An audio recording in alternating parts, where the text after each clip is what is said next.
이런저런 근거를 대면서 보험금을 지급하지 않으려고 하는데 네.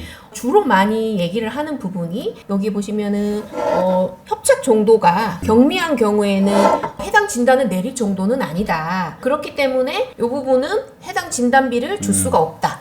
안녕하세요. 사건사고TV 김지윤입니다. 이번 시간에는 김은 손해사 연사님 모시고 심장질환과 관련된 이야기 나눠보겠습니다.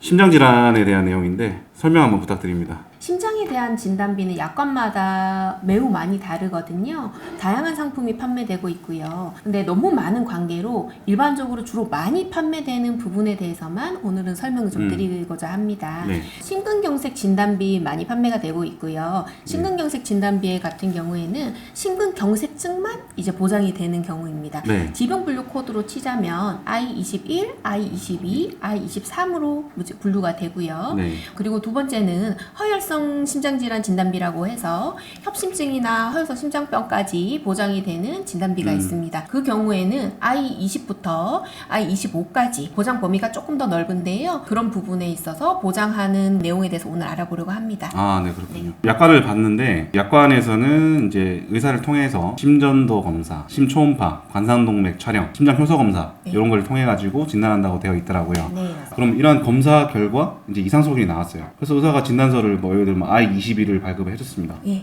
이렇게 진단서상 코드가 맞으면 보험회사에서는 그대로 지급하는 게 아닌가요? 그렇게 해야 되는 게 맞는데요. 네. 실무상으로는 그렇지 않은 경우가 굉장히 많고요. 심장질환 관련해서는 굉장히 분쟁이 많은 부분입니다. 고객이 진단서와 어떤 검사 결과지를 첨부해서 제출을 하더라도 보험회사에서 이런저런 근거를 들어서 보험금 지급하지 않는 경우가 비일비재합니다. 제가 좀 알아본 결과로는 I25.1 이거 관련해서 분쟁이 많은 걸로 알고 있는데요. I25.1 진단의 경우에는 진단명은 죽상경화성 심장병입니다. 죽상경화성 심장병의 경우에는 관상동맥이 좁아지면서 심장에 충분한 산소와 영양을 공급하지 못하면서 그런 진단이 나게 되는데요. 네, 이렇게 좁아지는 경우죠. 예, 맞습니다. 여기 보시면은 정확하게 보시면 되고요. 네. 콜레스테롤이 높은 경우, 그런 경우에 많이 발생하고 이제 생활 습관이라든지 40대 이후의 성인에게 많이 발생하고 있습니다. 40대 이후의 성인에게 많이 발생을 하다 보니까 보험회사 입장에서는 보험금 청구가 많아지겠죠. 네.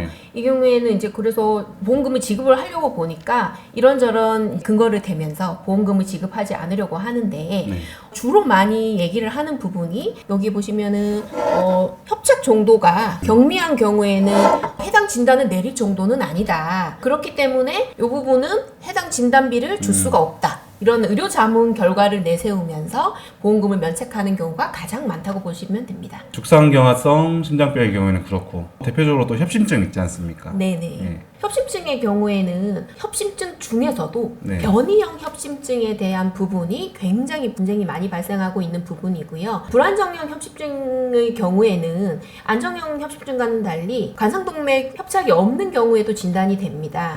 그래서 그렇다 보니 정확한 진단에 어려움이 있을 수가 있고요. 다양한 검사상 유의미한 결과나 운동 반응 검사를 안 한 경우가 있어서 그런 경우에는 보험금을 면책하고 있는 부분이 굉장히 많습니다. 심장질환 관련해서 분쟁이 많이 발생하는 분야가 있나요? 예, 있습니다.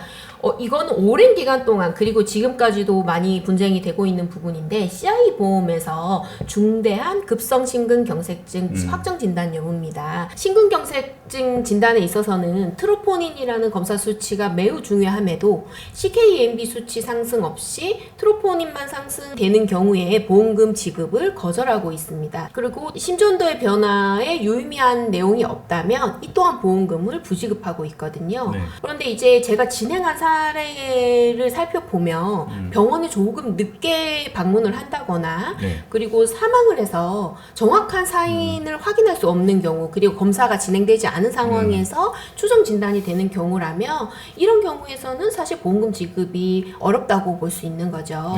이런 부분을 통해서 보험회사에서 굉장히 보험금을 부지급하고 있고 분쟁이 많이 발생하는 부분이라고 볼 수 있습니다. 말씀 들어보니까 이 심장질환에 대한 진단비를 받는 게 좀 어려운 일 같습니다. 네, 맞습니다. 약관에서 규정하고 있는 내용이 굉장히 복잡하기도 하고 보험회사에서 굉장히 전문적으로 근거 자료를 제시하면서 보험금을 면책하고 있습니다. 분쟁 요소가 많네요. 그렇다면 이제 진단서만 가지고는 보험금 지급받기 어렵다는 거죠. 네, 보험회사에서 매우 지능적으로 보험금을 면책하고 있기 때문에 전문 지식이 적은 일반적인 고객분의 입장에서는 계란으로 바위치기와 같은 그런 상황이 되어버립니다.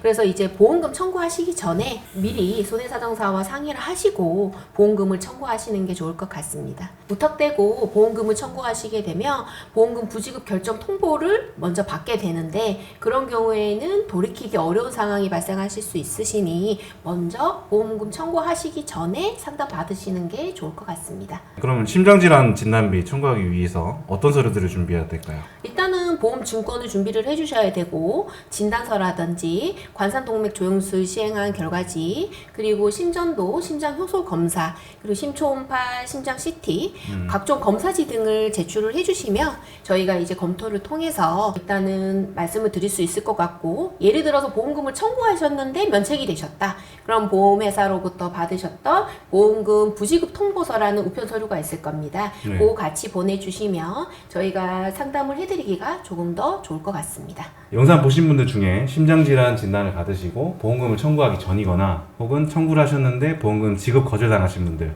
위 전화번호로 연락주세요. 검토해드리겠습니다. 네, 이번 시간은 김은손 사연사님 모시고 심장질환 진단비에 대해서 말씀 나눠봤습니다. 영상 시청해주셔서 감사합니다.